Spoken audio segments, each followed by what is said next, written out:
رشوت کی جو تعریف بہت ہی پیاری جامع کی گئی ہے وہ آپ کے سامنے عرض کرتا ہوں۔ رشوت کی تعریف یہ کی ہے کہ اخذ الاموال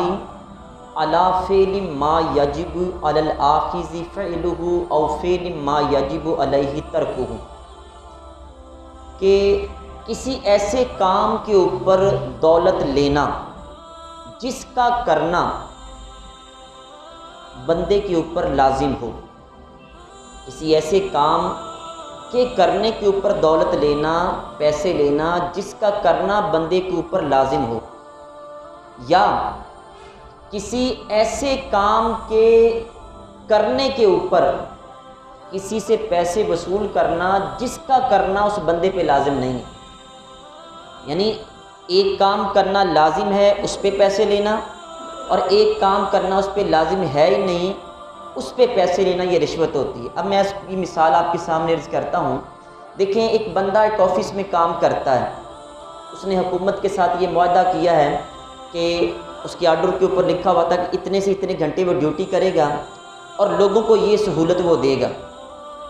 اب اس سے کوئی بندہ سائن کروانے کے لیے آتا ہے، اور وہ بندہ سائن کرنے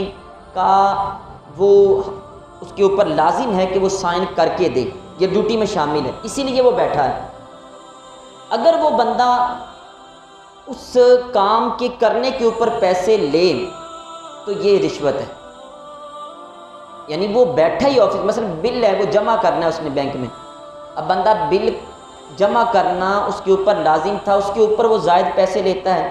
یا کسی فارم کے اوپر اس کی اٹسٹیشن کرنا، سائن کرنا اس کے اوپر لازم تھا، نادرا آفس میں وہاں پہ وہ بندہ کام کرتا ہے تو شناختی کارڈ بنانا اس کے اوپر لازم تھا، وہ سائن کرنے، ساری تصاویر اتارنی اس کے اوپر لازم تھی، وہ بندہ اس کے اوپر پیسے لیتا ہے تو یہ رشوت ہوتی ہے۔ یعنی جو کام اس کے اوپر لازم تھا، کرنا اس کے لیے ضروری تھا، اور اس کام کے کرنے کے لیے بھی وہ بندے سے پیسے لے تو یہ رشوت ہے۔ دوسرا، جو کام اس کے اوپر لازم نہیں تھا اس کے کرنے کے اوپر بندے سے وہ پیسے لے، مثلا اب وہ 2 نمبر کاغذ لے کے آتا ہے، کہتا ہے اس کے اوپر سائن کر دو۔ اب ظاہر ہے اب 2 نمبر جو سائن ہے، جو ریکوائرمنٹس پوری نہیں کرتی ہیں جو اس کے کاغذات، اس کے اوپر بندہ سائن کرنے کا مجاز نہیں ہے۔ اب وہ کہے نہیں جی سر کر دیو، خیر ہے وے، یہ تھوڑی سی مٹھائی رکھ لیں، تو یہ کام اس کے اوپر کرنا لازم نہیں تھا، وہ کرے تو یہ رشوت ہوگی، پیسے زائد لینا۔